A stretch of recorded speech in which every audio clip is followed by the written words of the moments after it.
Okay, there we go. Hi, there we go. How are you guys? Good evening. I am very tired, but I just woke up and I am sorry that I sound tired and I sound sleepy. But I took the biggest power nap, and so here I am. Do you notice anything different? You should, besides my hair clipping through my chest.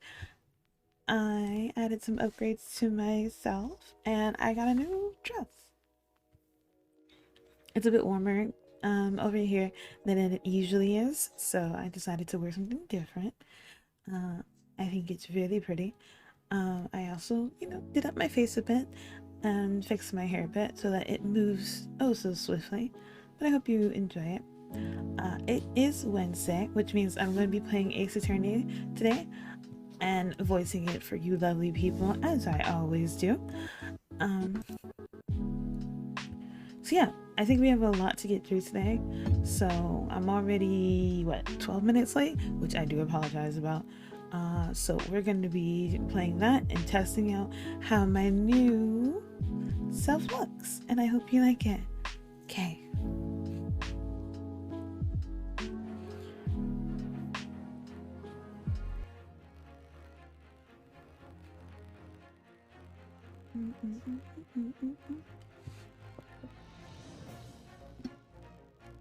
Okay, let's get back into trying to figure out how to get this young girl out of jail.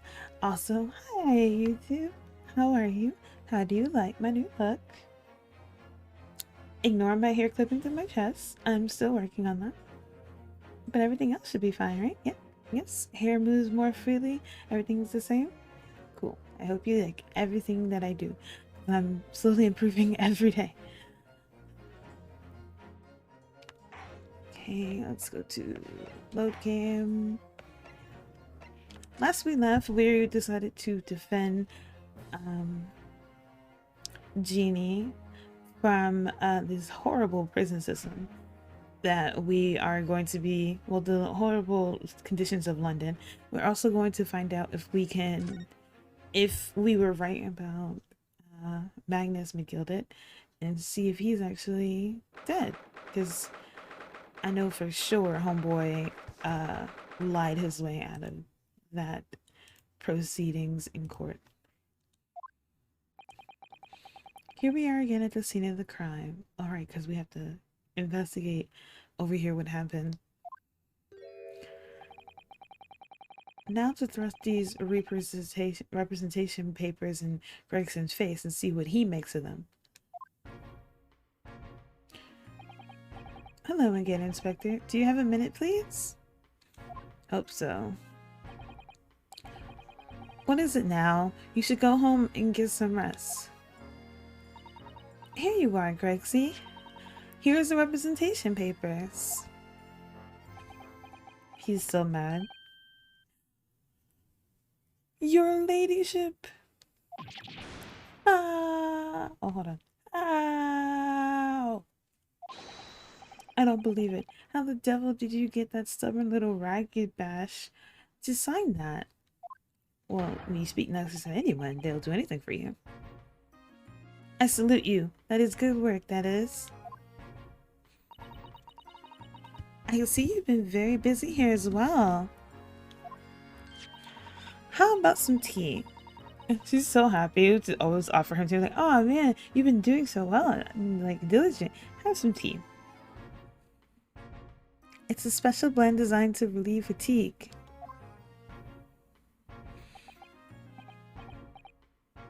I wonder what kind of tea it is. I want tea now. Ah, lovely. Now, let's see now. Yes, yes. I can hardly feel tired at all. I'm fit as fiddle, your ladyship. This dude is terrible. He says anything to make her happy. Would it be alright if we investigated the scene of the crime then? Do as you please. You know where it happened. Through the door behind the counter. Yes, the storeroom. That's where I discovered Mr. Wendybank and Gina. Right, well, I'll be getting back to business then. Will you be investigating in the storeroom as well, Inspector? You should be. If I'm perfectly honest, we need to wrap these things up before long. Can't afford to spend so much time on it. Nah, it's accurate to what police do. Forget thorough investigation. Let's instead rush the process and make it so that we may put someone guilty in jail or dead. But there are so many articles to go through, it's taking forever, even with the loads of work around the clock. Which is the problem, because there's another case the yard needs to investigate urgently. That must be what Lord Strongheart meant by far more serious before. So what I'm saying is, don't get under my feet, sunshine. Hello, Lila. Come then, let's not waste any time. You're leaving, so who cares what you think? Oh, I just noticed I forgot my water. I'll be right back.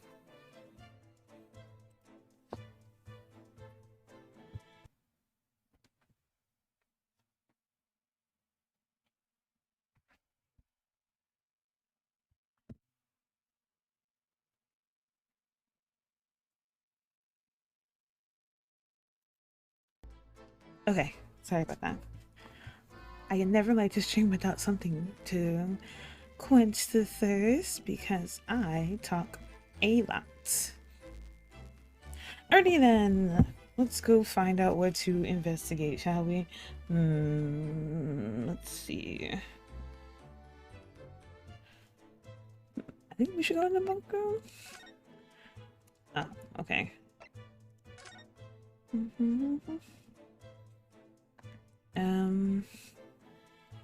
Actually, yeah, I meant that. Can I go? Okay, see.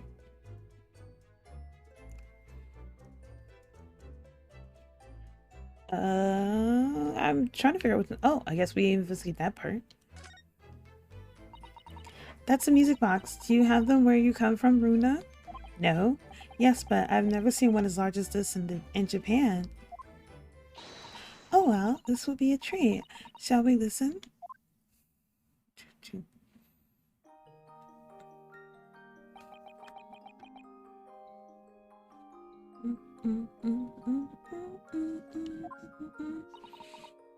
What do you think? Isn't it a pretty sound? It's lovely.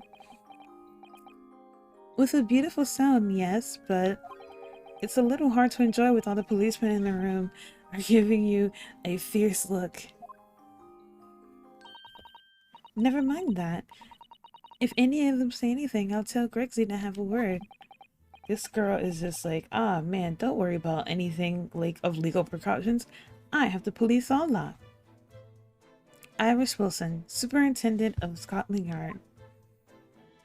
Okay, we did that. We looked at the music box because I know that the music box is important, being that we got a music disc. So what do we got next? Oh, okay.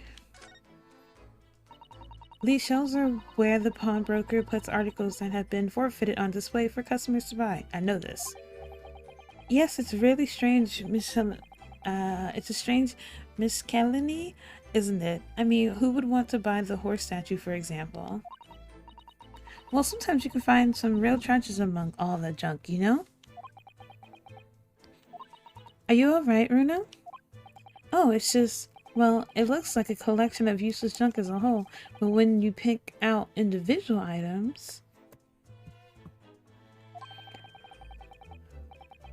you can't help wishing you've owned them. Even a horse statue. Welcome! Nice to see you. That's exactly how the pawnbroker works. They're very clever. Okay, that didn't give me any information.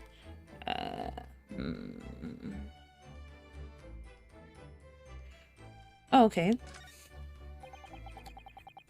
It's a strange contraption that lets you see pictures of things as if they're right in front of your eyes. The stereoscope? It makes you think when Mr. Slomes gleefully showed it to us yesterday. We were blissfully unaware of any of this was about to happen. That's usually the case, isn't it? Okay. Okay. What else is highlighting? So we did the shells. That's not anything.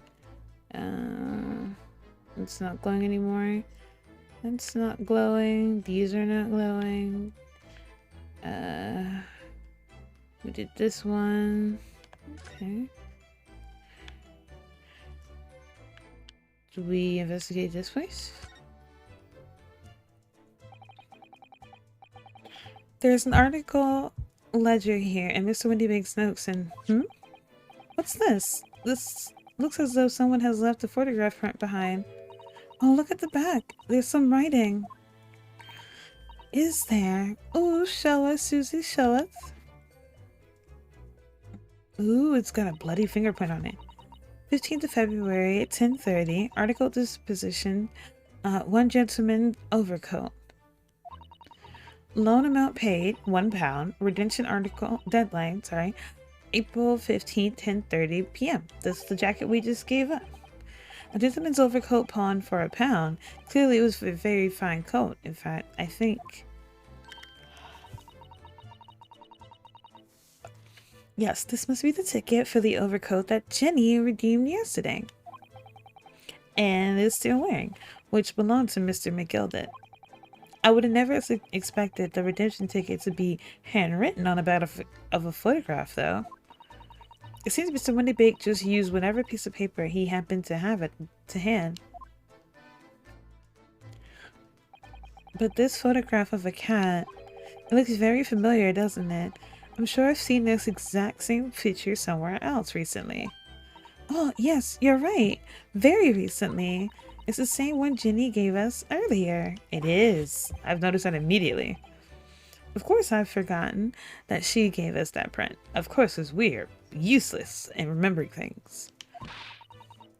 Well, what are you waiting for, Mr. Naruhodo? Get it out. Damn, girl. Alright, let the cogs turn. Same exact photo. Yeah, they're exactly the same. Yeah, I know, which is weird. Why are they the same photo? Well, if the one on the counter was used as a redemption ticket, perhaps the other one that Jenny gave us has some writing in the back too. Let's see.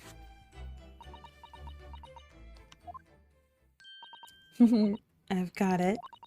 The two photographs had an amazing secret. A secret? What does she mean? You must tell us, Iris, at once. I mean, I'm curious. I have no idea what she's getting on about. Do you really, really, really want to know? Girl, we don't have time for this.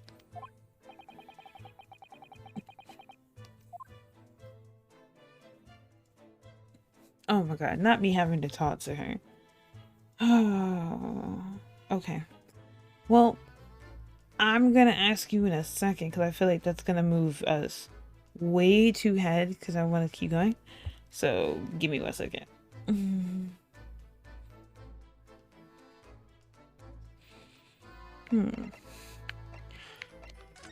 Before you get into all that, okay. What's this? I'm fairly sure that contraption was here yesterday as well. Here we are, though I'm not confident I can get close again. Oh yes, that's a folding stereoscope. Really? This is a stereoscope? Mr. Sum showed us a picture yesterday that you're supposed to see in 3 dimensions. When you like cross your eyes, you'll be able to see them basically. But for that he used a great big contraption over there. Ah, well that's for the public houses and places like that. It contains a carousel with with all sorts of pictures inside. But this little thing is a much simpler design for the use at home. There are special shops selling prints you can use in them. Well, I can't read. I have a little collection myself. I bet she does. I bet she's like the cutest things ever. I wonder if I can make money out of these in Japan. It would beat keeping my toilet sparkling clean anyway. What? Look at him trying to hustle. Let's see, anything else I want to look at? Oh, that's shining. I guess we'll look at the calendar. Oh, look here. Ooh, interesting. Ah, yes, a bullet hole. And I can see the bullet is still lodged into the wall. How did the police miss this, I wonder? Presumably, Mr. Winniebank isn't practicing with his revolver in his spare time. He is dead, so I don't think he could be practicing with anything. How insensitive of you, Naruhodo. I thought better of you.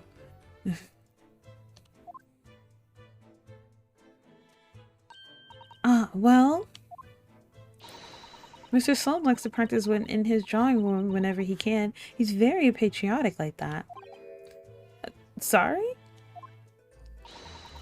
It's all in the adventures of Sherlock Slums, you know? Oh yeah, like Sherlock likes to, well, the real Sherlock Holmes likes to shoot his gun, but that's because the real Sherlock Holmes is a little bit crazy. Isn't that right, Iris? Did I write something like that? Partly in jest, perhaps. In jest? Yes, girl, she already admits that she doesn't write everything truthful. Well, he doesn't do it often. It's quite dangerous pastime. Plus there's a 10-year-old in the house. He shouldn't even do it once. Forget that now, Reno. Let's examine the bullet. What's that around the bullet hole? Blood? Is it blood? It looks like blood. Huh. I might be able to tell you with that. There's nothing like a sight of blood to get blood pumping, is there, Uno? I have a feeling I'm not as blood-minded as you, Iris. I'm afraid the sight of blood makes my blood run cold. There you have it, you see? When it comes to blood, they're all different types. She's so happy about this. She's like, ooh, blood! Maybe. Like, Iris is just like, oh, is there a murder afoot? Let's solve it! Like, what's wrong with you, you silly 10-year-old? Yes, what a scientific observation. So, you need this. Oh no, what is that scary looking thing? Hurley and I haven't actually come up with a name for it yet. But as soon as you see it in action, you'll understand what it does. Watch.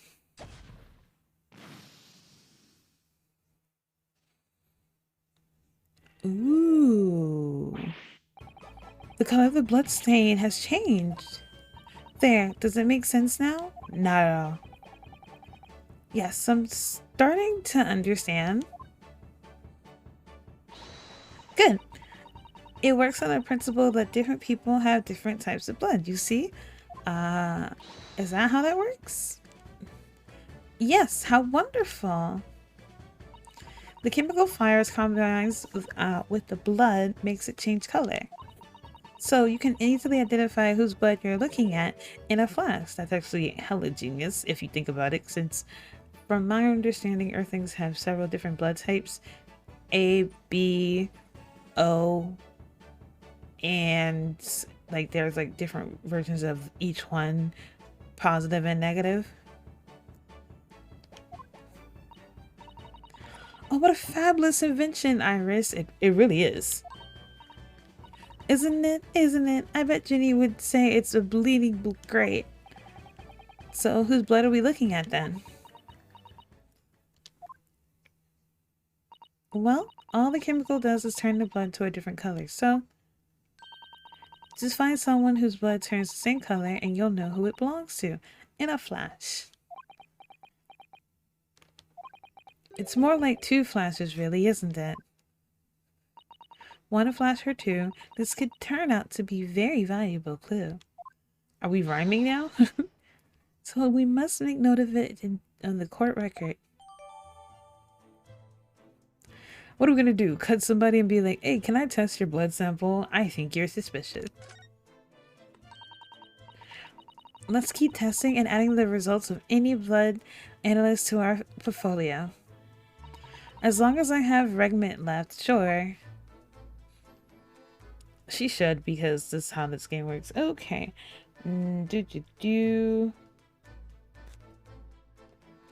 Okay, I think that's everything. I think that we can talk to Iris and ask her about the photograph. So Iris, about these two photographic prints. The ones we found here, the one we found here on Mr. Wendybank's counter, and the one Gina gave us before. What is the amazing secret you mentioned? You mentioned that hidden between these two identical prints. Oh my god, words. Actually, that's not quite right. Sorry? If you look carefully, the two prints aren't the same. Not exactly. I'm not really good at the whole like spot the different games, but to me they look the same. So I'm interested to see what happens and how they're different. Have another look at them now.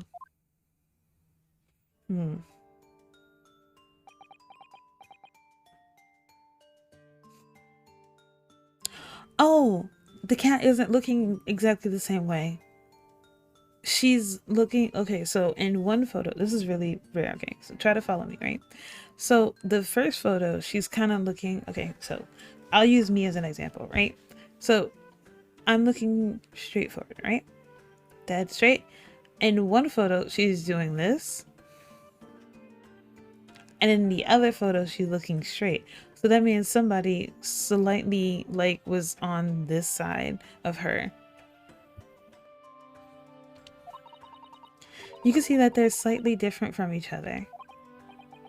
I think so. It's very subtle though. But what's the reason for the subtle difference between the two prints? Somebody was standing off to a different side.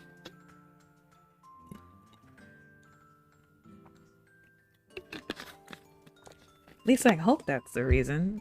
And nothing like too crazy.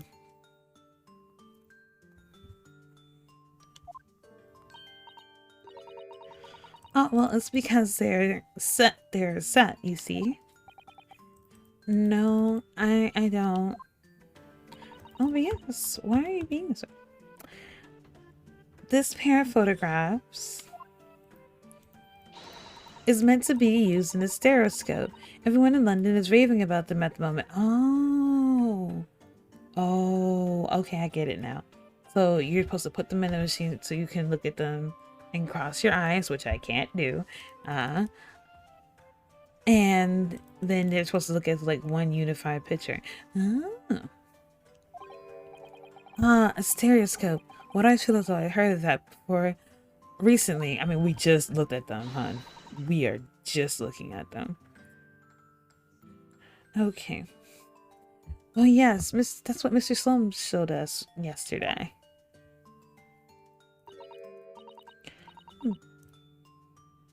Oops, sorry. You see? There it is, just over there. One second.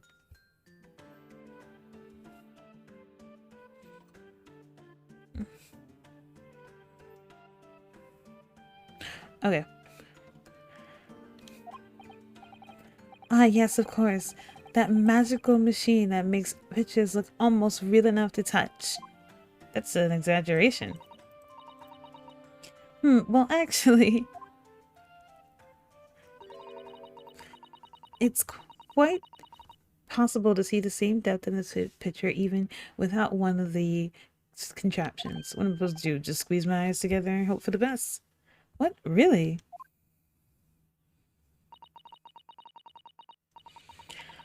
Do you know a pair of flat photographic prints can appear to have any depth in the first place? Do you know how? Apparently. No, I have no idea. Oh, wonderful. Then I'll be able to tell you. Why explain a little bit when like 12,000 words can do? She's over the moon. Bless her. Should we let her explain though? We really need to carry on with the investigation of the case. Well, it's not like we know. This would be important information. Let her talk. I, for one, simply have to know. Of course you do. Alright, guess we gotta get to it. Have you ever considered, Reno, how our eyes see depth in the world around us? Well, I just opened them and it works. But the reason it works is because you have two eyes. Two eyes? Oh, did you just wake up one morning and just discovered you have two eyes? Like, oh my god. If you try closing one eye at a time, I think you can see straight away. You'll see the straight away. What you see with your left eye and what you see with your right eye. Yeah, if you like basically close your eyes right now. Let's say if you close one eye right now, right? You will basically see, like, I guess, a certain perspective view of one side of your room versus the other side of the room. Like, try it right now. Try closing one eye and then looking around, and you'll be able to see like only one side of the room, a good portion of the room, right? Sometimes a little bit buried depending on how good your vision is. And then if you did it with the other eye, same deal. But it's why when you have both eyes, they present both sides of the room.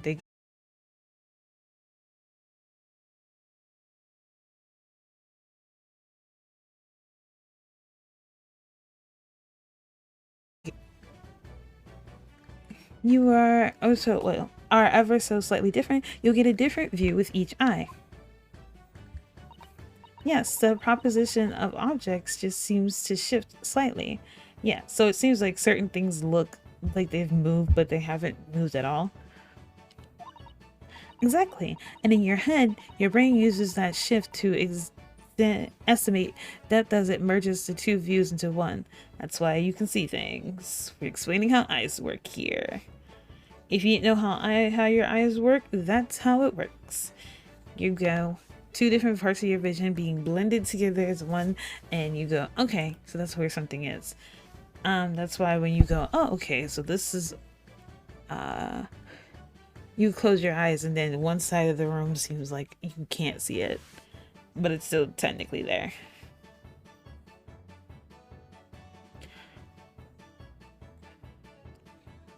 I'd like to know why my OBS is full.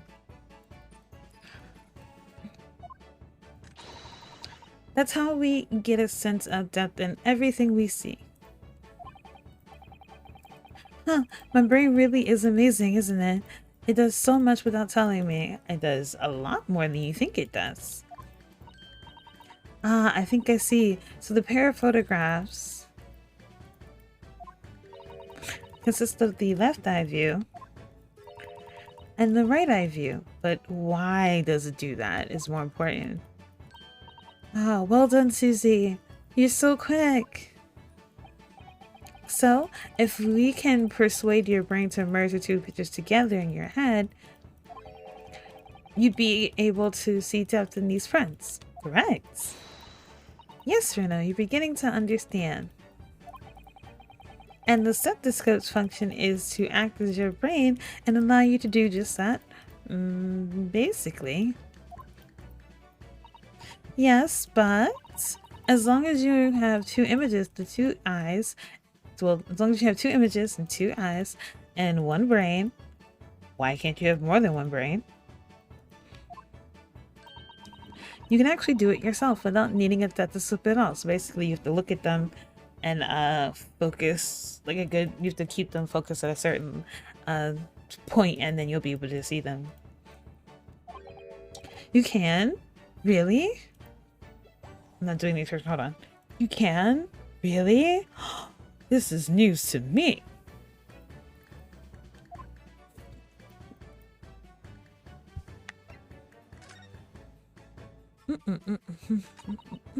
Yeah, let's try it. Let's see if you can view the pair of prints without the help of the stethoscope. Let's do it together, everybody. Of course.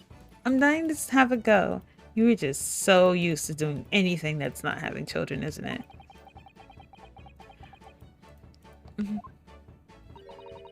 You need to be able to cross your eyes. That's the main thing. Can both of you do that? Alright, can everybody cross their eyes? Cross my eyes? I think I can. Watch me. See if you can copy. Oh wow, they actually animated her to do that. Make your eyes do this. Everybody at once. I personally can't show you that I'm doing it, but I'm doing it. Alright, let me try. Are you ready, Mr. Naruto? I hope he is.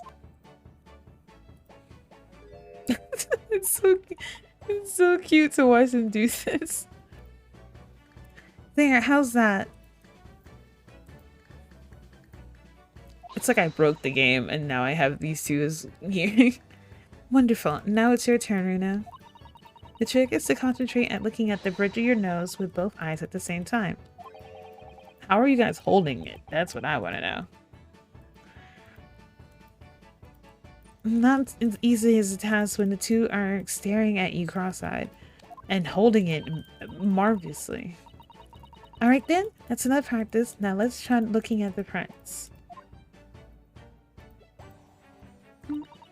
Stare at one at the print slowly, crossing your eyes. I was gonna do it for you. You see the two overlapping images like this. You try it now, Runa. Just gonna have to give it a try, I suppose.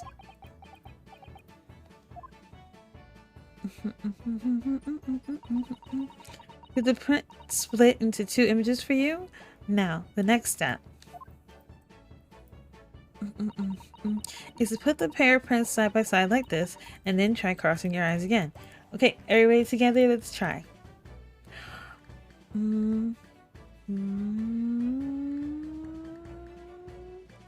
Oh wow.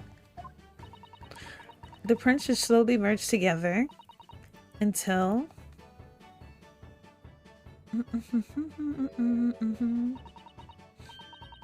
now they form a single image in the center. Oh, yes! Mr. Naruto, it works! I can see it in the middle now.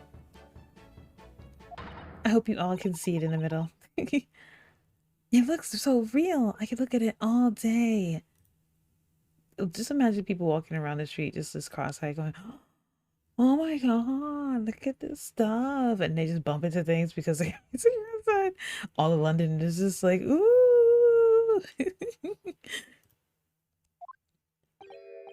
I wouldn't advise that. Your eyes might start to hurt. Mine started hurting immediately as soon as I started doing it. So it's like, oh, I can't do this for long. Your turn, Runa. Pretend you're looking through the two pictures and slowly cross your eyes. Keep adjusting the position of your eyes until the two images overlap exactly in the middle. Like this, is it?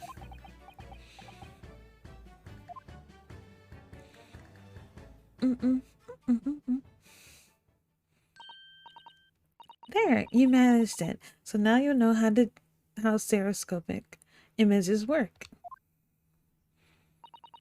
Well, I don't know who discovered it, but it really is quite extraordinary. I don't know who discovered it either because I don't look that up.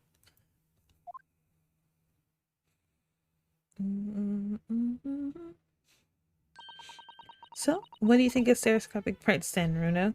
Impressive for the time period, honestly. They're certainly amazing, but it isn't easy to get through the knack of viewing them properly. Oh, I forgot one thing. 𝕒𝕒𝕤𝕤𝕤. I think it's interesting that like they go over this kind of stuff now in history because like if you think about like how far we've come, we probably wouldn't have to do she wouldn't have to do all that with like today's technology, but it's still nice to go over it because I think that is kind of cool. It did hurt my eyes a bit to do. So it's like, I'm trying not to hurt my vision. Hold on. I hope that didn't bother you guys. I hope it didn't like destroy your eyeballs when you did it. Okay. They're certainly amazing, but it isn't easy to get the knack of viewing them properly. It isn't. My eyes almost burned. No, some people find it easier than others. But that's why this contraption like this exists for people who find it tricky, which is me. Oh, I recognize that. That's what we just looked at. We saw that one over there yesterday, didn't we? Ooh, ooh, ooh, ooh, ooh. If I remember correctly, you press the little knob here. Then select the pair of photos and the stand in the back and...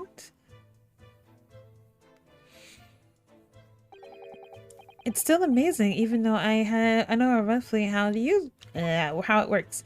Blah, forgot how words work.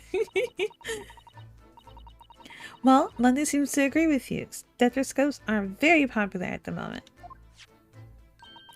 You can find them at you can find one of these folding contraptions in lots of the households in the capital currently.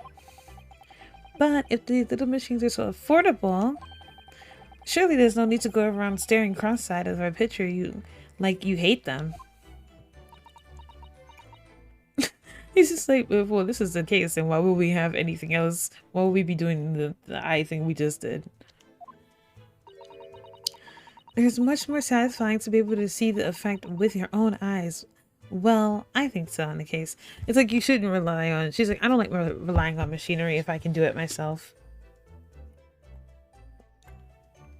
I'm just hydrating, that's why I jolt like that.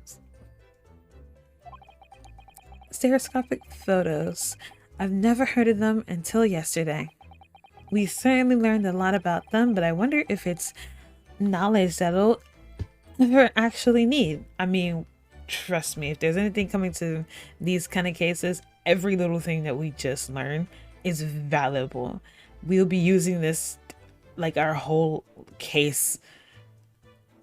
Although I'm wondering, how would they use that in the case? It's like, oh, these photos are blah, blah, blah. But then again, it's Ace Attorney, so they'll find the dumbest reasons to use it.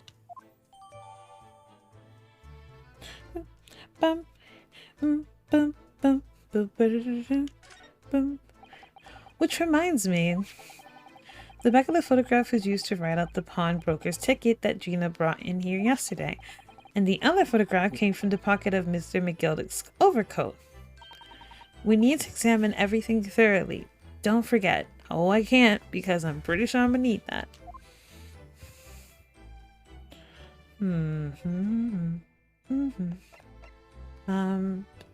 Does that mean we give it to her to look at? Okay.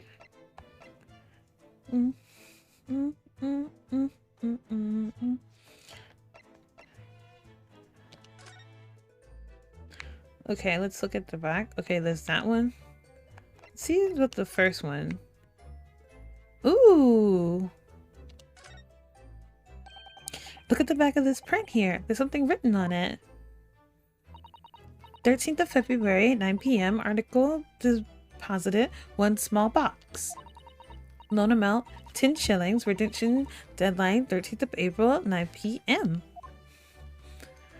So this photographic print is the redemption ticket for an article that was deposited 2 days prior to the incident on the omnibus, it would seem. Yes, a small box. That doesn't tell us much about it, does it? Perhaps it's contained some valuable mementos? I can't help wondering. Presumably, Mr. 𝕒𝕒𝕐𝕕 never redeemed the article in question since he still had the ticket. So is it impossible that the box is still present somewhere in the shop? Ah, yes. I doubt he would have sold it, honestly. If something Mr. 𝕒𝕒𝕐𝕕 deposited, we need to investigate.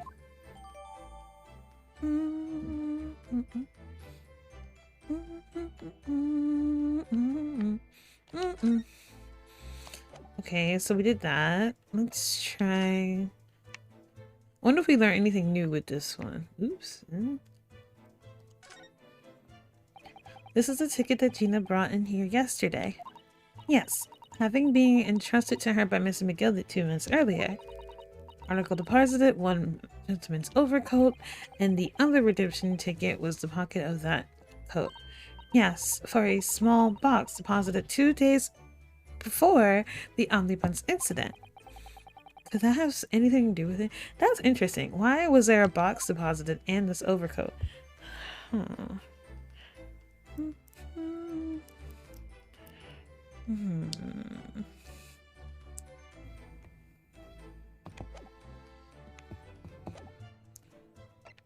Can we talk to her about anything else? Would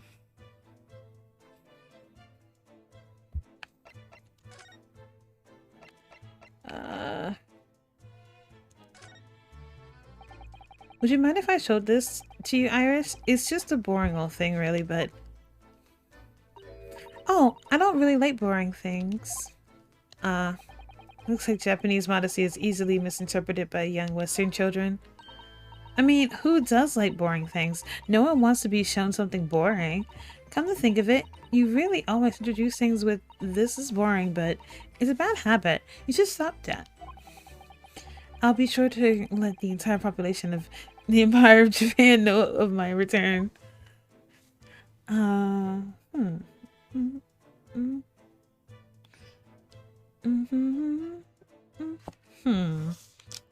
thought I was supposed to show this to her. Oh, I guess we would do this one.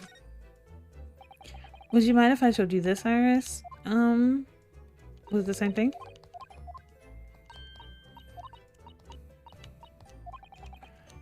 Interesting. Okay.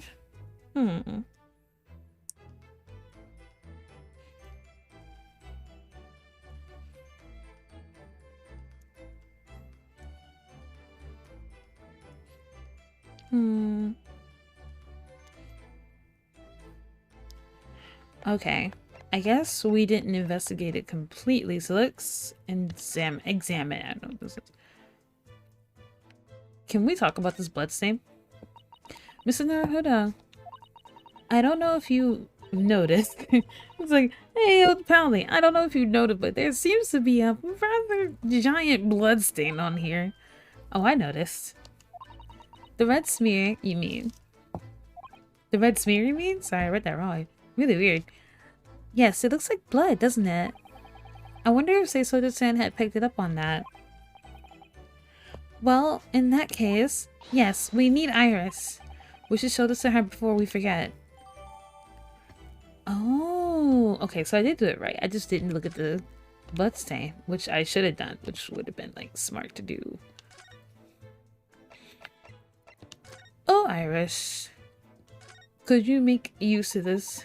Oh, wait, I went through the wrong. I pressed the wrong button. I meant this one. Oh, that looks like blood. I would say it's from the gloved finger, almost certainly a glove made of leather. Well, don't worry, Runo. You can leave the rest to me. I still think that's a cool invention. Oh, we have a different color this time. Look at that. Yes, that's a color we haven't seen before, isn't it? We simply must add it to the portfolio of blood samples. It could be an important clue. Although, it would have been nice to find whose blood those different colors correspond to at some point.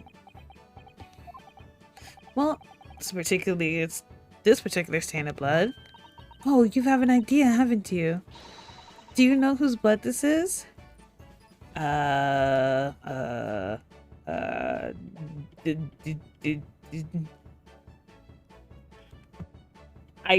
think I do? Yes, I have an idea whose blood it is. Not from the color term, but from the little deduction. But with the little deduction. That's right. I think it's clear. Iris, you know as well? I'm guessing at this point. You first, Runo. Who do you think it belongs to? Alright, let's see. Let's see if my guess is correct. I don't think it's him. No. His name was Pop. That's hilarious. That's what his first name was. It's this one. Thrice-fired Mason. You don't sound very sure of yourself the way you trailed off there. Well, it was 2 months ago now, the case. And of course, I'd never met the victim, so I'm struggling to remember his name. He was definitely thrice fired, though. The victim of the omnibus case? Yes, his name was indeed Mr. Thrice Fired Mason. But that would mean that this bloodstain was left on the ticket 2 months ago. Exactly. Which means that this is a very important clue to that case, which ties into this one. Yes, I think it was. Gina brought this ticket here to Mr. Windybanks yesterday. I'm suggesting that the bloodstain was already on it at that time. So it's a smear of blood from the time that Mr. Mason was killed 2 months ago. Oh, so it's all tied together. Interesting. It's really interesting that this is like, you have two cases tying into one, so that means this is going to be a long case.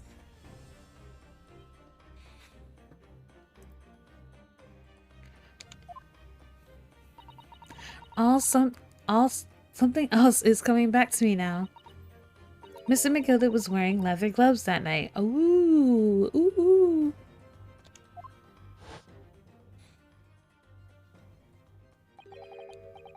No.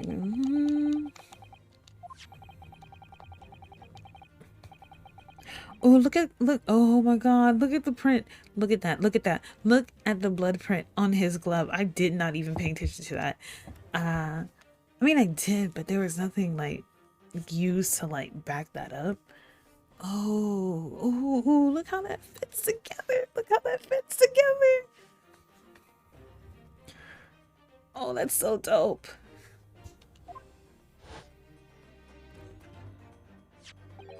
It certainly does look like a leather glove thin print with this mark. But we know that Mr. McGilda has no injuries at this time anywhere on his body, from which we can conclude that any blood on that glove belonged to the victim, Mr. Mason. Oh, he told on himself without realizing he told on himself. That's clever. Mr. Naruhodo, you sound just like Mr. Slums. I sound better than him, girl. Don't confuse the two. Mine is the little quirky slips of the hope. Yes, I think you're right, Runa. Very well. Let's make note of this. Ooh, so this is going to be a great thing to bring up. I wonder if he's dead.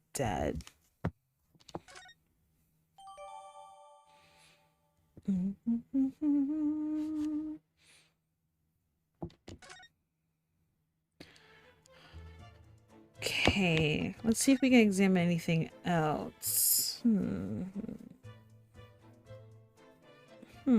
What to examine? Oh, I guess we can move now back here.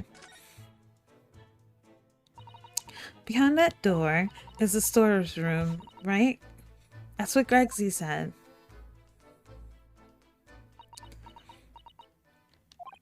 Yes, and that's where I saw the dreadful scene last night. Through the little window in the door.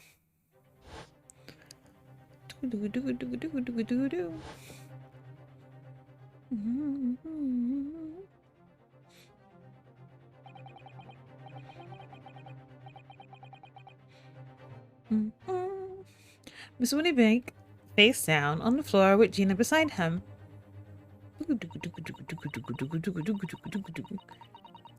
As the accused legal representation, you have the right to examine the scene, Mr. Naruhodo. I know this. We must make it through a thorough investigation, not through. Yes, of course. Behind that door, that's the real scene of the crime. Well, off we go to look at a murder then. Don't worry, if there's clues in there, I found them. Okay, so let's go move in there. Can we move there? Oh, I was right. So into the back room we go.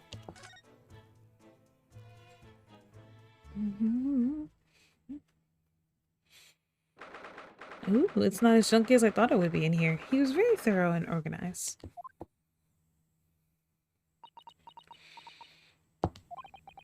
Poor Iris. She clamped up completely. Iris is bound to find this difficult. After all, Mr. 𝕤𝕤𝕤𝕤's life was taken in this very, very room only last night.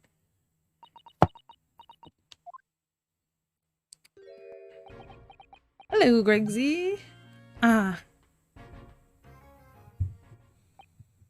Hello, Opsy. Hello, how are you? Wait, Inspector. What is it now, Sunshine? You took one look at me and tried to run away. You think Scotland Yard investigation inspector would run away from some jumped up little defense lawyer, do you? I mean, you just tried to run away. Oh, Iris. She's like, it's so upsetting because like she's 10 years old and she keeps losing people and now she's looking at death. And it's not really good for a 10-year-old to be surrounded by all this death and misery and terribleness. I still feel bad the fact that we're lying to her about like her pops because we know that her pops is dead, but we won't tell her that we were the ones trying to defend the whole thing about her pops being dead. But you know, whatever, I guess. Well, I've never seen her ladyship looking like that before is one thing. I didn't know what to say to her. You guys are fine. You know I don't mind if you don't talk. So you weren't just running from me, you were running away from a 10-year-old. I'm afraid this is a little too much for young Iris. Some gentleman reassurance might go a long way, perhaps, Inspector. Eh? She is a child. Confront the child. Don't trouble yourself unduly, your ladyship. I mean, at least you're not dead, aren't you? That's terrible. Gregsy, just cheering up a child is just like, hey, I know that things look grim. I know you're looking at a dead body and some blood, but remember, you aren't dead. It's like, no, that is not how you cheer up a child. It's like, no. Try again.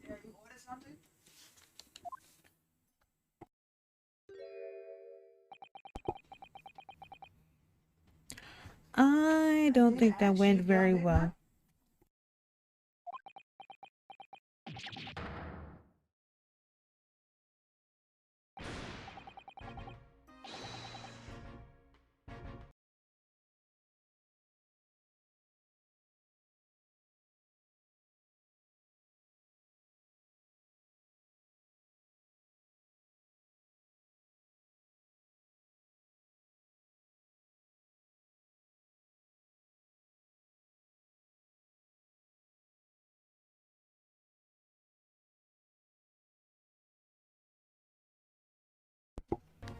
Okay, my Switch just like decided to go crazy. These silly wires for these Elgato is weird. Look, I'm in the middle of investigation here, Sunshine, and I told you not to get under my feet. You can't confront a 10-year-old.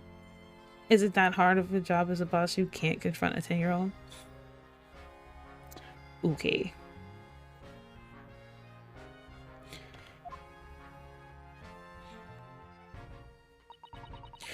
And we have investigating to do ourselves.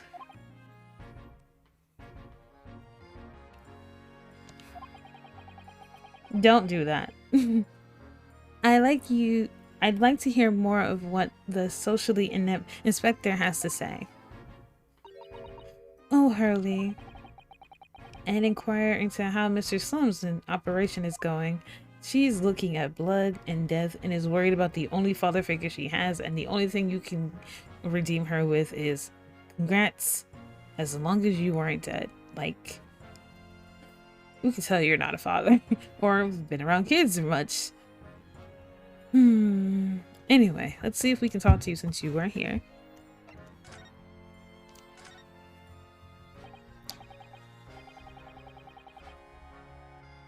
So, Inspector, what do you make of the scene, the crime here? You gonna order something?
Okay. Sorry. Trying to figure things out with my microphone and all this other nonsense. Anyway. Where am I? Oh. You got eyes, haven't you? Use them. It is what it looks like. Nothing more, nothing less. Okay. Now I can understand why you're a terrible inspector, because that doesn't tell me anything. You clearly know I have every right to ask you these questions. You don't want to help me, and that doesn't really do well for me. Why are all the like investigators in these games always just like, oh, figure it out? And I'm just like, great. Super well how that goes in society when I need to figure out what's happening with the case. Okay. Iris, could you lend me a hand?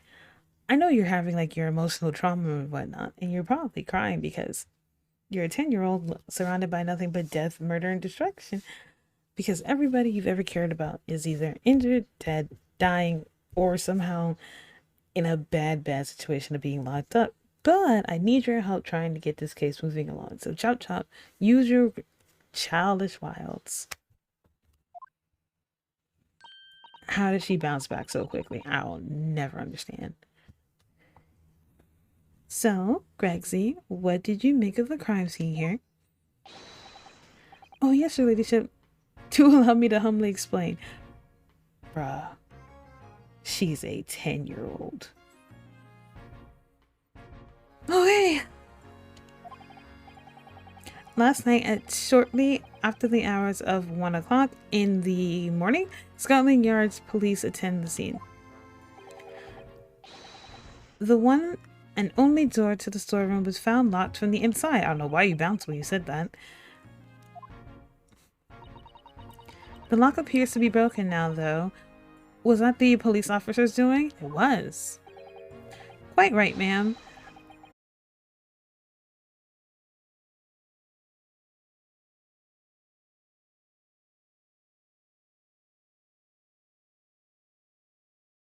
Was discovered prostrate on the floor, thus-wise. And next to the aforementioned body, we discovered the vile guttered okay, stop. Are you talking about Ginny? She's my friend, you know, Inspector. Miss Lestrade, the hapless girl, was curled up on the floor, dead to the world. She wasn't dead, she was just knocked out. Yes, when I saw her, she appeared to be unconscious, not dead. And I'm afraid to say she had the gun that was used in her hand. I knew that was going to be a problem. Presumably the gun that's still down there on the floor right now. What is the floor? Shouldn't it be like in a bag? Like as evidence? In her pocket, we found the key to the door as well. Oh, they framed this completely. What? The key to the storeroom? How would she have had that? As you say, the storeroom has been locked from the inside, Inspector? Correct. All of which leaves her ladyship's friend in something of a sticky situation, I'm afraid. Okay, let's talk this out, right? So, her friend was in the room. She was locked in the room with Pop, which is the guy's name.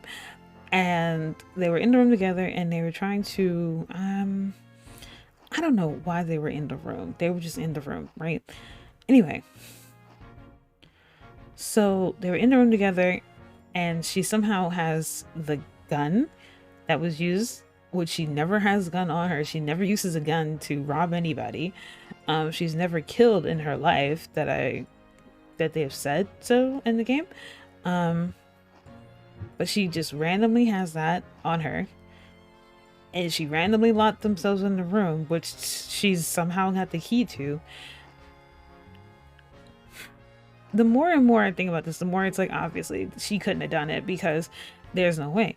But the thing about that is also, if you think about like everything that happened in the last case, she was basically forced to help 𝕤𝕤𝕤𝕤 on the stand and about what he did, which means she was supposed to give the coat back.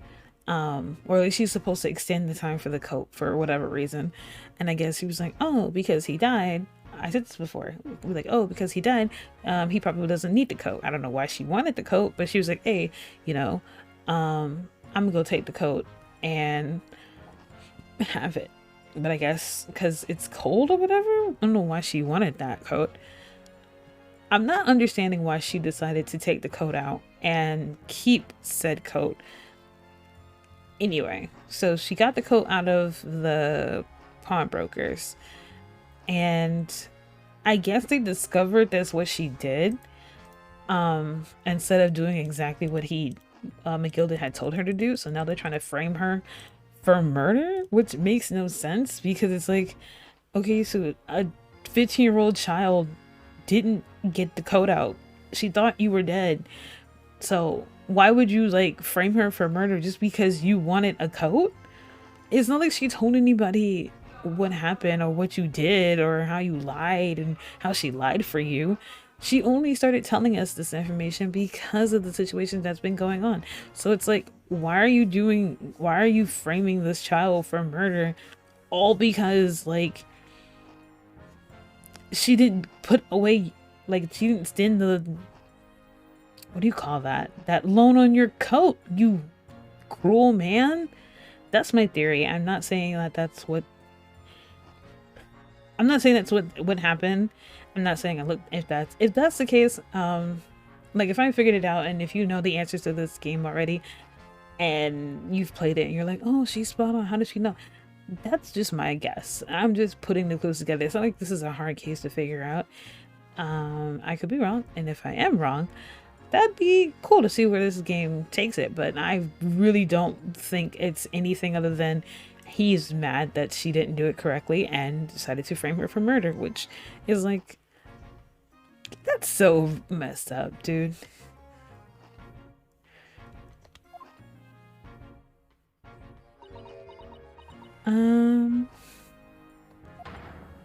Obviously my personal opinion is that this is all some sort of misunderstanding. Is that your personal opinion? Do you seriously believe that that's not the case? Of course it is, Inspector. Of course it is. Alright, let's ask about 𝕤𝕒𝕤𝕤𝕤's operation. Grexy, do you know anything about Hurley? Is the operation finished? Is Hurley alright? Is he? How would he know? It's like you feel for her because this young child just wants to see like her only father figure be okay. Since you know she really ain't got no other father figure. I'm sorry. That's insensitive. I shouldn't say that. I'm so sorry.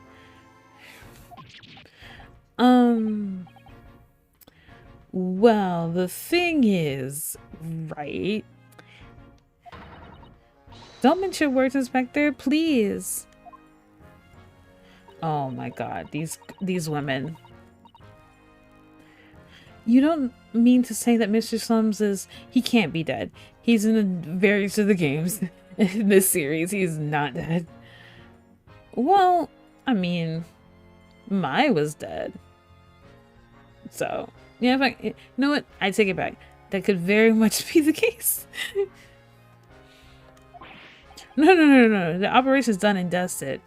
So then why didn't you say that? Where is he? Okay. It's just that, well, what happened? Speak your mind. Speak up. Out with it. I like when she gets upset. Yes, ma'am. They use something called a general anesthetic.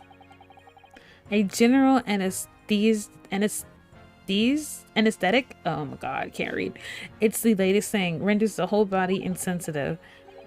The whole body anesthetic size? Is that even possible? It is, actually.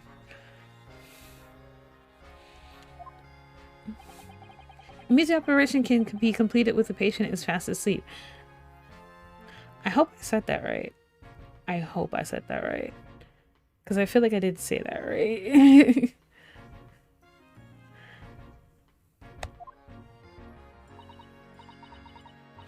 Goodness, in the Empire of Japan, we can just manage to provide laughing gas for the tooth extraction. I've never had laughing gas.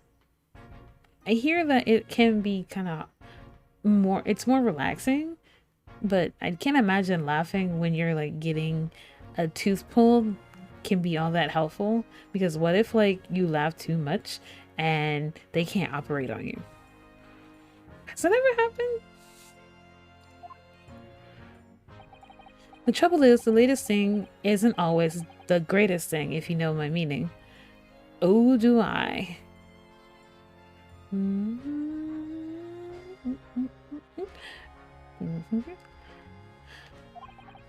They could get the medication to work at first. They couldn't get the medication to work at first. Oh, wow. So it took hours for him to nod off, so I hear. I mean, anesthesia doesn't work for everybody immediately. Okay.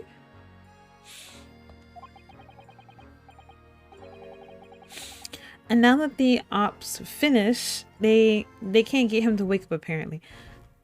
How much anesthesia did you give him? Jesus is over there killing him, man. Oh my god. No one knows if that's the anesthetic still in his system, or if the bloke's just plain exhausted. I imagine he's probably exhausted from all the times he's like running around and doesn't sit his butt down ever. But anyway, that's all we can do is stand back and watch until he comes around again. Oh, Hurley. The moment he opens his eyes, your ladyship, I swear I shall get the word to you. What a surprise. Even if the matters of life and death, Mr. Slums has to do things his way. Okay, so we asked about Slums. Slums is doing relatively okie dokie. I guess we can... I wonder, do we present this to him? Which one do we show him? Okay, I think we can do both of them. Inspector, what did you make of this? Oh, what we have here then? A redemption ticket for an article deposited here, is it? Looks like someone ran off to the office stationery and wrote the ticket on whatever paper was to hand. Yes, this is a ticket for Mr. 𝕒𝕒𝕐𝕐𝕐's coat. The other, the one that the little diver turned up with yesterday. No, actually it's not. Really? It's what I just said. Think you know better than me, do you? I mean, if you'd read, it would tell you the difference. No, I don't mean to. Riddle's right, Gregory. It isn't the same ticket. Of course it isn't. Of course it isn't. I never doubted you, your ladyship. Oh my god. She's 10. So what's all this about then, if I might be so bold to ask? How about no?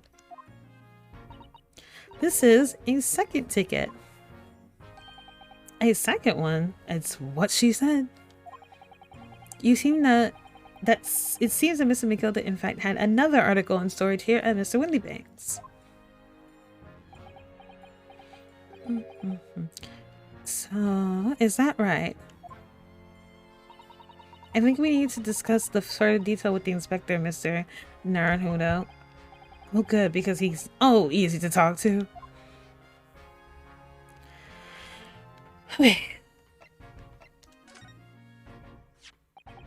The ticket was in one of the pockets of Mr. 𝕒𝕒𝕐𝕐's overcoat.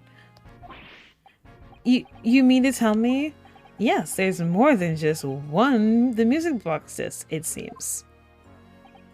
I should have insisted on the lads taking it, but back to the yard and examining it properly, which they don't do. Well, according to the details of the ticket, Mr. 𝕒𝕒𝕐𝕐 deposited another article here with Mr. 𝕤𝕠𝕔𝕚𝕒. Yes, I can see it written here. A small box, was it?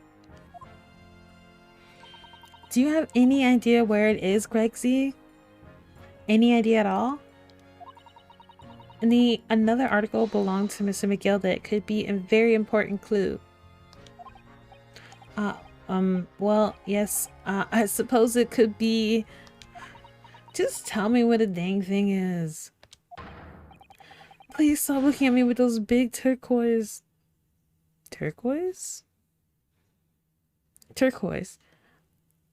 eyes, all full of hope and expectation. It's too much pressure. I lose my marbles. I'll go barking. Relax. She's just 10. There's no time for dog impressions, Inspector. That's enough sauce from you, Sunshine. Again, why aren't you down bad for a 10-year-old? I understand that her writing could give you a raise and whatnot, but she's still a 10-year-old. She's still a child. Relax. There's one thing that springs to mind. According to the ticket, the redemption deadline already passed, hasn't it? Oops, sorry. Oh yes, of course. Articles are only held for 2 months. So the small box will no longer be in here then. That's right. It's been forfeited. Which means it could be on the shelves in front of the shop where the forfeited items are offered for sale. Yes, the shelves in the front. We must search them at once. I just checked that. There was nothing there. Well, it's probably the case of we can't check it until we press this button. You're wasting your time. Oh?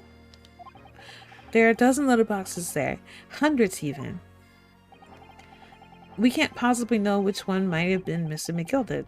That information is not written in the ledger. I feel like Mr. 𝕒𝕒𝕐𝕐𝕐 would have had his name on it. If it was like his personally. Well, I think we should at least have a look just in case. Of course, your ladyship, of course. Very sensible for you, I'm sure. He's like, oh, I don't want to do extra work. She's like, I think we should do extra work. And he's like, yes, I agree. We should do extra work. This is getting old. Alright, so time to go look at 1,100 boxes to go do stuff. Okay. Oops, that's not what I want to do. Is there anything else I can look out in here? Oh, I can look stuff in here. Cool. Look at all these articles that have been deposited. This room is so full of them. I can't believe how many there are. A bicycle, a gramophone, musical instruments, even some enormous paintings. Look, pieces of different people's lives quietly gathering dust in here together. There's something very peaceful about that atmosphere in here. Or at least that would be if it's not for the chalk outline on the floor and the police shuffling around. Not much I can do about that, Sunshine. Okay. Nothing else seems to be highlighting. So we did those shells, Oh! Out of all the articles in the storeroom, this is the only thing that shows any signs of being ransacked. What is it, Irish? That's the box file that my manuscript was being kept in. Oh. Irish's unpublished story, The Hound of the Baskervilles. Surely that's not what all this is about. Sorry, I had a yawn. And this is like their conversation about, oh, you know, he's probably keeping it away from you. We must check inside the box at once. Yes. Imagine that's what this was about. Ah. It was there. The story was there. Really? It was? Well, that's good news, isn't it, Iris? Yes. I mean, of course I believed Hurley when he said he deposited in here, but still, it's a relief that it actually seeing it. Oh, good, they didn't steal it. Really, because that's not really well hidden frown. Okay, cool. So they didn't take the manuscript. Okay. So, because that's what Ginny would have came there for, to see if it's in there. And I guess she was like, oh, it is in here.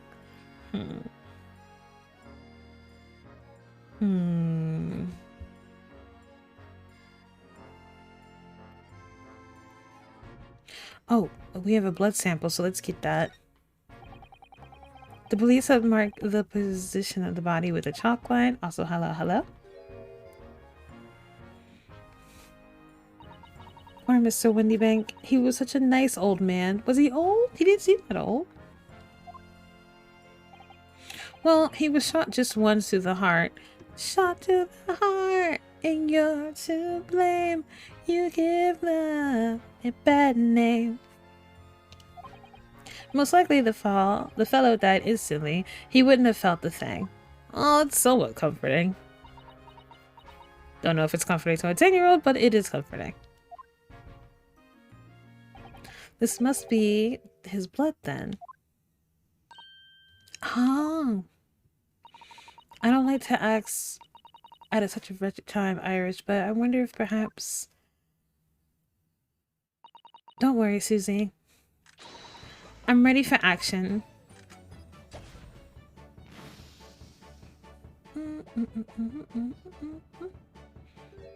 And that one's blue. So, now we know the color of the chemical reacts to when Mr. Windybank's blood. It doesn't match any of our Alice's bloodstains we found in the main shop. No, but let's add the sample to the others. Okay, so we have blue, green, and essentially purple. Okay, can I look at the gun? This is a revolver, a real one. And quite possibly the murder weapon used to take Mr. Windybank's life. What's the matter, Susie? You and Bruno look like you're about to faint. I mean, they really don't use weapons much. I guess they're not really used to seeing weapons. Except Bruno should be, because he did pick up one during the first case. Well, it's just that I rarely see a gun in real life in the flesh. And I've had issues with guns in the past. But anyway, we saw Mr. Windybank with this yesterday, didn't we?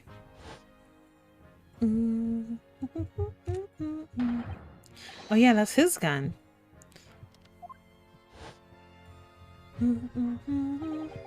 It must be the same gun.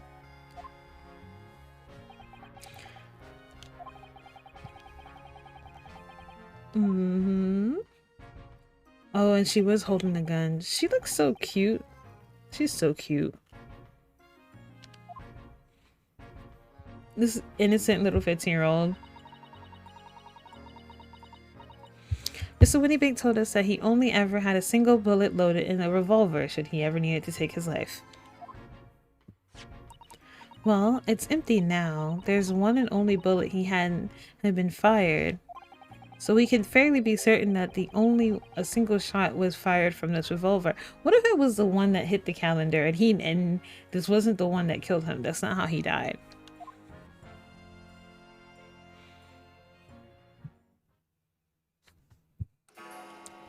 Ooh. Oh. Huh? I nearly jumped out of my skin there. How can Mr. Winniebank set up such a wicked trap? I doubt he set it up to scare anyone. Is that really the time? I think perhaps we should go pay Gina another visit soon. Oh? Her trial is tomorrow. We must establish whether or not you will be defending her. I think we should ask her one more time. She may have changed her mind. Do you remember, Runo? You told her she could wrap up the presentation papers if she didn't want you to be her lawyer. Really? Did I say that? Yes, idiot. We just said it. Like, yes, you did. The deadline for submitting the paperwork is fast approaching. Wow, already? We have to do it today? Okay, so it's off to the prisons we go.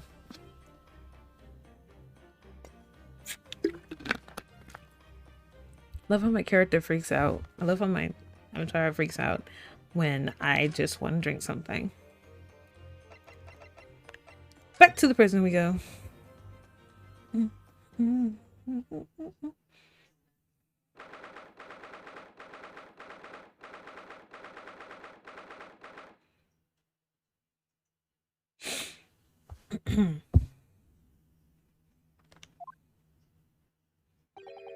Ah, Gina, good. You're back. Like she went somewhere. The police must have finished questioning her then. Oh, how was it, Ginny? Was it awful? Huh? Oh, didn't bother me. It's fine. It's totally fine. I hope you get to do what you need to do. Thank you for the papers you signed before. It meant we were able to investigate at Mr. Winniebank's. Oh, right.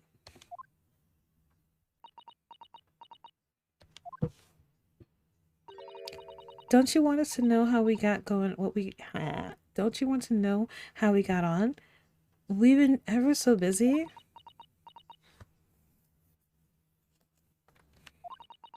What's the point in asking? Won't change what everyone's saying that I did it. That's not... Gina, we came to ask you for your final decision. What decision? About tomorrow's trial. Will you let me defend you or not? She will. I must submit the paperwork now if you'd like Mr. 𝕤𝕒𝕤𝕤 to represent you. Right, I see. She lost all of her fight, but I know what it must feel like. The worrying is just so hard to bear. Come on, girl. You want to do it? Well, at least let me tell you what's going on.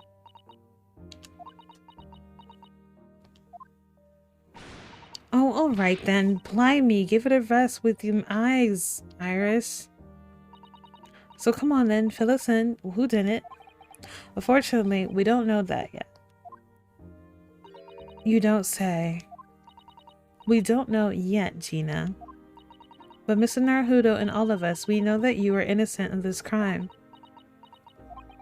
And while we haven't managed to work out who the real culprit is, there's a number of interesting facts that we've managed to establish. Oh yeah? Like what? Well, for example, the reason for you being there in the first place. I think I know why you broke into Miss Winniebank's that night. It looks like I'm going to have to take some evidence that clearly reveals the reason. Or I could just present it to her calmly. So... hold on. Hold on. I forget the button that I need.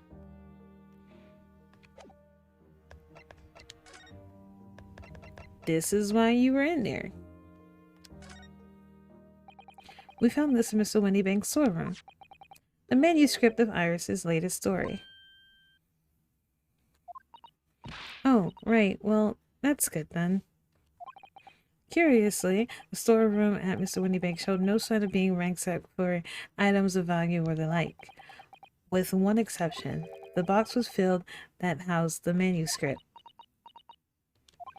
Oh, that's right. She wanted to see if he was lying for Iris's sake. It was you, wasn't it, Gina, who broke open the box containing the manuscript last night? You were determined to find out whether or not the Hound of Baskervilles was really there. That was the real reason you broke into the store last night, isn't it? It's in her face. Why don't you tell us what happened, please?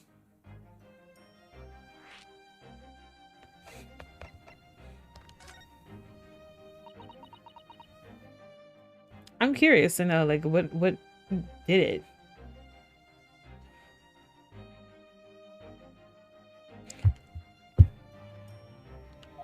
Alright, yeah. This Baskerville story is the latest Soames adventure, right? But it ain't been printed yet. So I figure it's gotta be worth a fair few pieces of silver, right? Oh, yes, at least 5,000 pounds. What? So, you intended to sell Iris's manuscript, did you? No, Ginny, how could you? What? Wait, no, hang on. Of course I ain't gonna sell it. All I wanted to do was find out if the 𝕤𝕤𝕤𝕤, or whatever you call it, really was there or not. The only reason I was there in the first place. For Iris's sake. Yeah, why would you assume that she was gonna take it? We knew why you have done it from the start, Gina. Of course we did. But I just knew that you wouldn't do anything mean like that, Ginny. I just knew it because they're friends. She actually likes her. Well, when I saw the manuscript in the storeroom, it reminded me of what you said the night before. I'm not reading that again.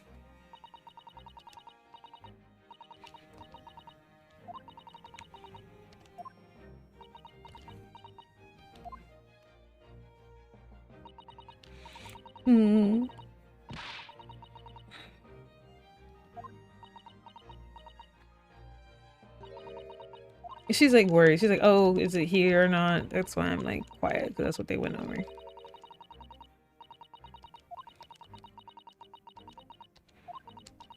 It's like obviously Herlock would not keep that from her.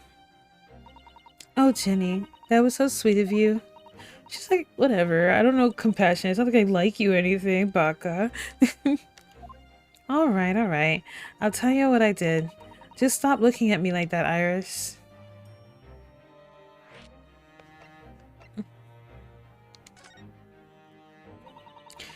It weren't because of Iris. That's not why I did it. I just wanted to know the truth, that's all. And because of Iris, because she's my friend. You wanted to know if Mr. Sloan was being honest and if he'd really deposited the manuscript at Windybank's. It's like I told you the night before. I never had a father. But Iris's lot ain't like mine. She got her dad. Only she can't see him. And I reckon that's gonna be harder. That's why she writes her stories. They're all about her dad, really. That's what it sounded like to me anyway, last night when I was listening to what you were saying. Stories about Daddy? Because she's writing it from her dad's perspective, so... You mean they're not the adventures of the great detective? So much as the adventures of the great detective and his trusty partner. Well, that's how I see it, yeah. Anytime you read Sherlock Holmes, you can definitely, because they're in from the point of view of Watson, so you're reading it from Watson's perspective. So yeah, it's basically the combination of the two. You get to know more about Watson from reading because you're reading it from how he's viewing it. You're so thoughtful and kind, Jeannie. Yes, and we never thought any differently, did we? Look, give it a rest, will ya? I hate all this chummy nonsense. Do you hear me? I hate it. I don't like affection because it's making me feel all weird. Because if you don't trust no one can let you down. Aw, princess, it's okay. So leave me alone. Go on, Scrapper.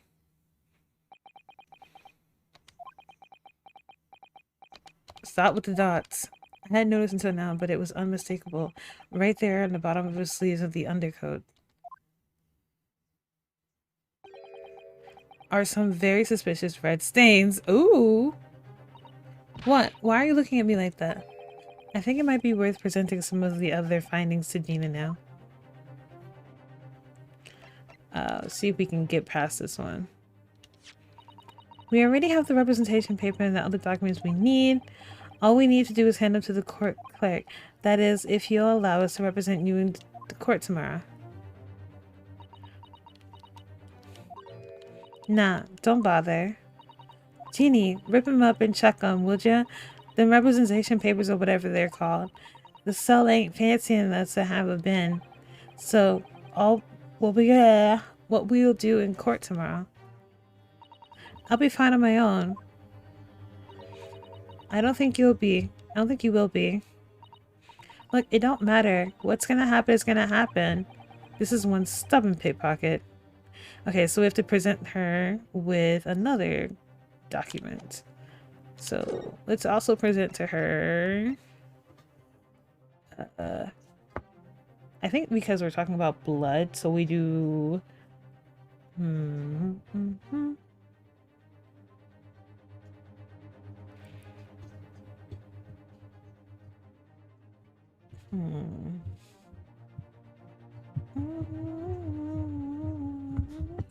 I think we do this one.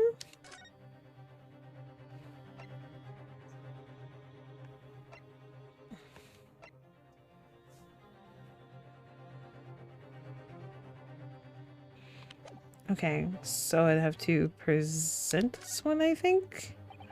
Those stains on the sleeves of your new coat. Yeah, okay, I did it right.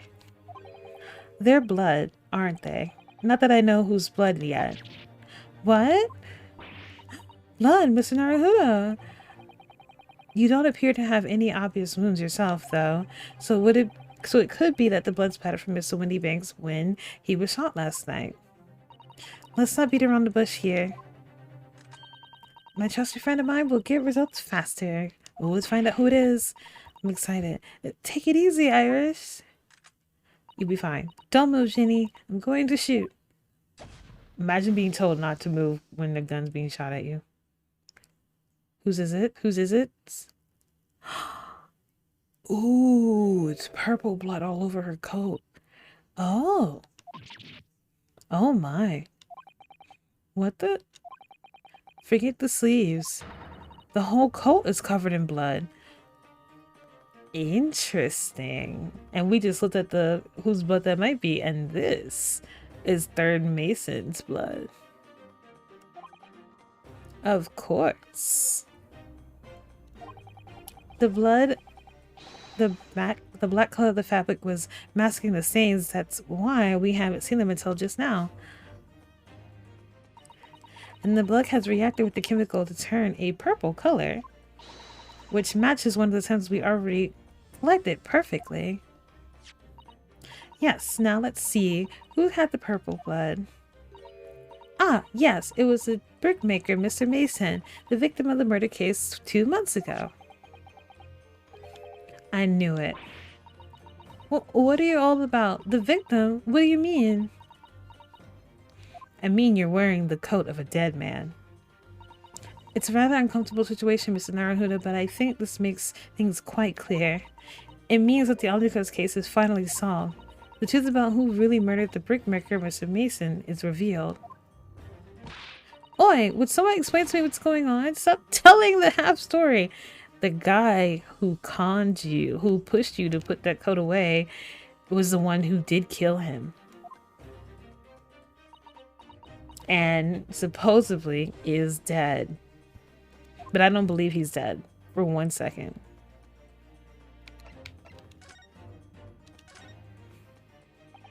We can see now the victim's blood is all over Mr. 𝕒𝕒𝕤𝕤's coat. We defended a murderer.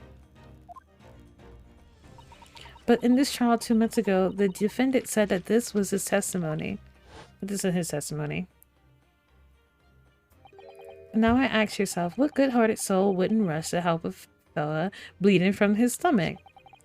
And I wasn't about to start, yeah, and worry about his gloves or whatever. But if you look at the coat now, it's clear these stains couldn't have risen from 𝕒𝕒𝕤𝕤 trying to pull the victim to his feet. No, it was as if the blood, if that was really happened, the blood wouldn't have splashed all over the front of the coat. The only explanation for the pattern of blood is that it splattered over Mr. 𝕒𝕒𝕤's coat when he stabbed the victim in the stomach. That's kind of a rather aggressive stab too. I tried to run from the truth for long enough, but there's no escaping it now. The true culprit in that case, Mr. Mason's killer, was Magnus 𝕒𝕒𝕤.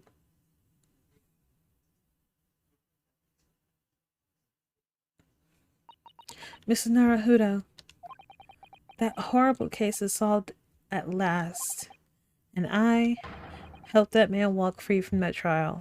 Granted, he did burn to death, supposedly. I used all of the twisted testimony and all that sham evidence to prove his innocence. Well, you didn't know. We didn't know, so how are we to blame for this? How could I have let that happen? Again, how do you know that you're defending a criminal if you don't know that you're defending a criminal? Bruno, did you believe him though? Did you believe Mr. 𝕒𝕒𝕤 was innocent? After a certain point, yeah, we did. I believed, or rather, I think I was trying to believe. I wanted to, because believing in those who you represent in court is a defense lawyer's greatest weapon. A weapon?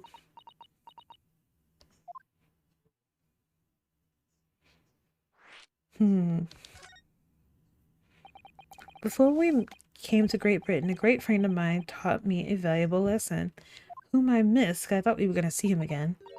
You mean Kasuma-sama? My baby who died.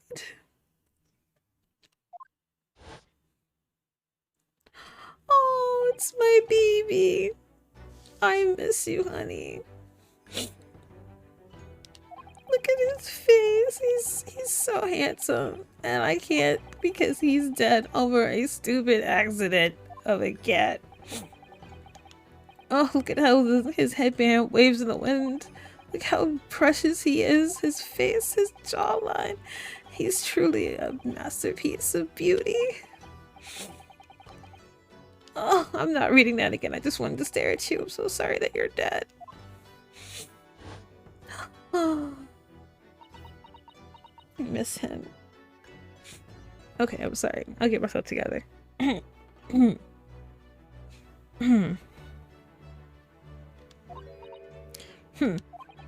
What's funny, Gina? Core, sounds like in Empire Japan you come from. Everyone must be soft. Well, come on. Look at the mess it's got you into, believing in that bog trotter. Yes, I inadvertently helped a murderer walk free. Well, at least you learned your lesson now, eh? Believing in people's never worth it. Some always stab you in the back, in the end, or the front. Soon as you let your guard down, you've had it. Take a leaf out of my book. Believe no one. Get hurt by no one. I mean, that just means you have trust issues, darling. Gina, may I ask you something? What? I like to make absolutely sure what would you like to do with these representation papers for tomorrow? She's like, yeah, about that. Do you want me to represent you or not? How many times do I have to say it? Rip him and chuck him away. She's already told us the answer. We're just like fighting against her answer. Like, I heard you, but like, what if no? Are you really sure that's what you want? I bet that's what he wants. I bet that's what he wants all of them now. Mr. I'm a believer lawyer over there.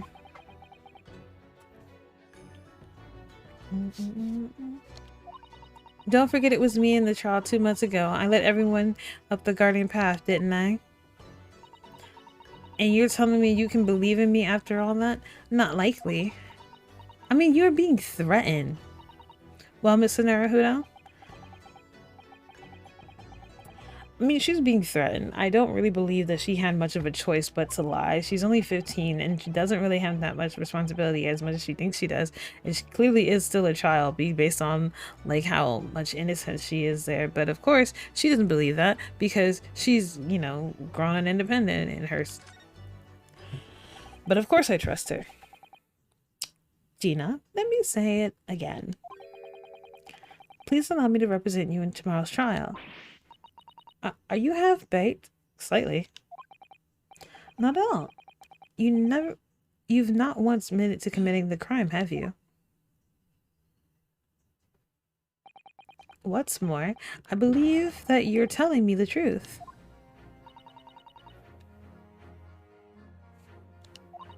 Seriously? Mr. 𝕤𝕤𝕤𝕤? Did you hear of what I said before? I'm a born liar. Fibs just trip off my tongue. And I'm a diver, don't forget. That's like when people who are like of ladies of the night, they use that case of, oh, well, I do this, I am a sex worker and I do this kind of work. I don't do sex work tours, I'm just making an example. And they're just like, oh, no one's gonna believe me. And it's tragic because usually people don't because of their profession. So it's like, no, I believe you. I pulled the wool over your eyes 2 months ago and got you in all sorts of trouble. Again, you're being threatened. Why would you ever trust me now? I just don't get it.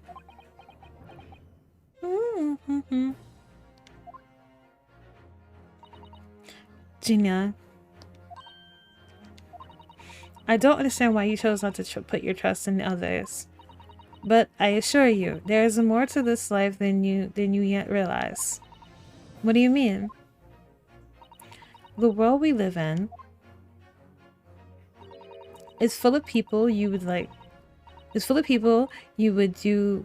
Oh my god, it's full of people you would do very well to trust. People who won't ever let you down. Eh? It's true that I'm just a student of law and I'm currently lacking in the courtroom experience and I'm like winging this daily. But I can promise you this. Whatever happens, and until my very last breath, I am completely on your side. Aw, that's so sweet. What did you expect me to say to that? Oh, she's so cute. She's like, oh, I don't want to cry. This is decided then. I will take these papers now and carry out the necessary preparations for tomorrow's trial. It would be a shame to throw them away now after it's been pinned with your name so beautifully. Do what you like. You 𝕒𝕤𝕤𝕤 are I don't know where you are. I don't get you.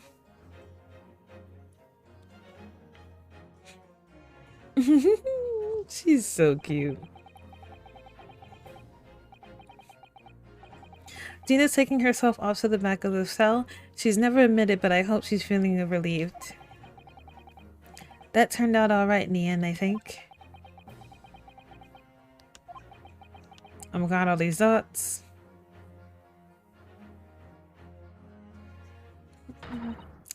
Who's hiding over there? Show your face at once. Eat driving in the height of cowardice. Mrs. Sato? Somebody's in there. The shadows. I can sense it. Somebody who wasn't there before. Ooh? What? Blimey, you sharp, eh?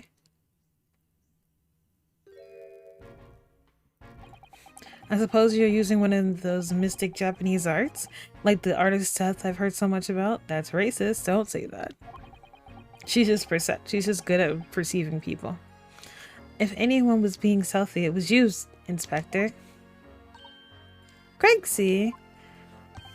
Oh dear me, I must be terribly sorry, your ladyship. I didn't mean to startle you.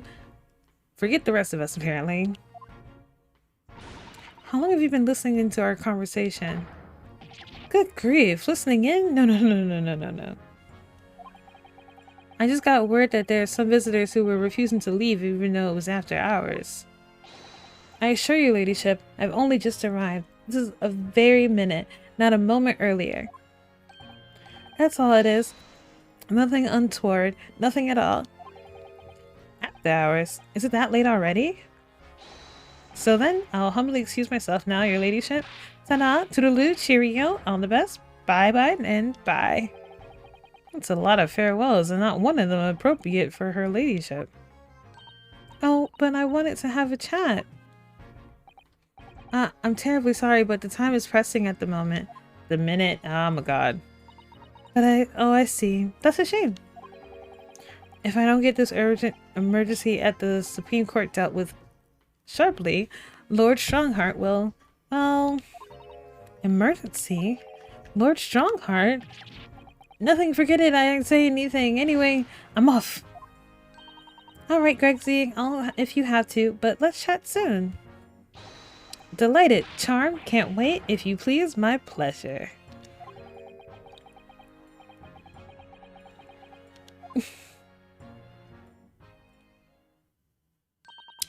Grexy's so funny. He says such silly things. He caters to you because you will determine his pay. I'm certainly entertained to see an inspector of the police fawning to a 10-year-old girl.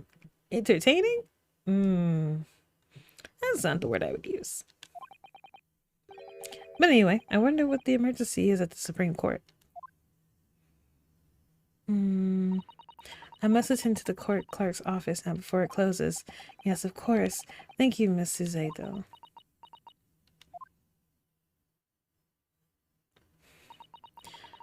Kindly escort Iris home now, Miss Naruto. I shall meet you there later. To pack and leave because she's got to go home because her daddy is 666. And so our investigation came to an end. Finally. Oh my god, that investigation was so long. The 𝕤𝕒𝕔𝕚𝕒 went to find the necessary paperwork for my defense of Gina the following day, and then it hit me. I could no longer suppress the wretched feeling that had been gnawing away at my insides. Tomorrow, 𝕤𝕤𝕤 would be leaving Britain and making her way back to Japan.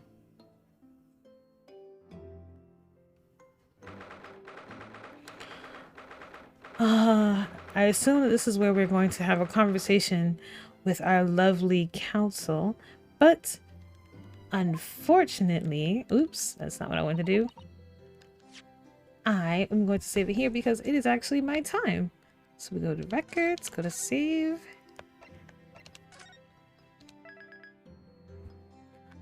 Okay. Go to okay.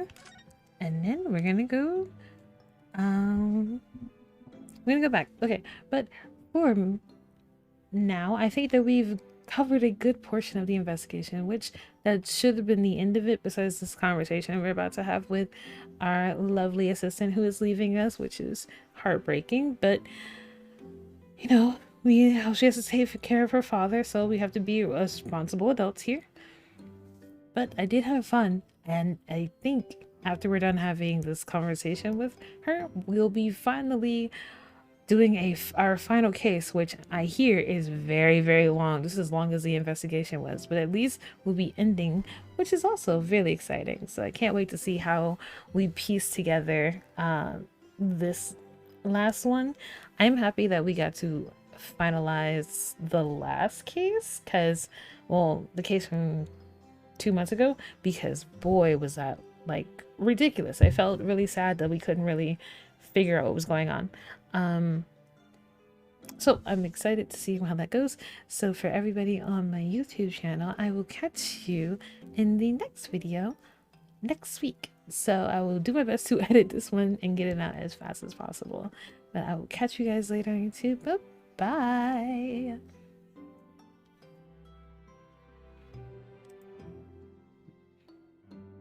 Okay. Well, that was fun.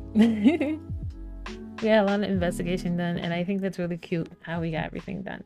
And I appreciate everybody who's here to watch me. It was really increasingly exciting. Tomorrow's the best day because tomorrow I get to play Straight Horticulture, which I've been waiting all week to play. I've been dying to play that game.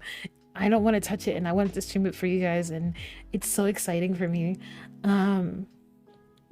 It's such a good game. It's so cool how I get to learn about plants and I get to solve mysteries, and it's just so exciting and I can't wait. It's just like so great, so great, so great, so great, so great. But anyway, so that's gonna be happening Friday. I wasn't supposed to premiere this outfit until March, but you got a sneak preview, so I hope you like my new dress and my whole new look. Still working on my hair, still figuring out bugs, but we'll figure it out. Is there any other updates? In March, please be prepared for chess matches, all kinds of chess matches, because March is the start of Neby's Gambit, in which I'll be holding a chess tournament for a $50 skip reward. And for every 5 subs I get, I'll add more money to the pool, $5 more to the pool. But that's been my stream. I hope you guys had fun. Thank you so much for stopping by.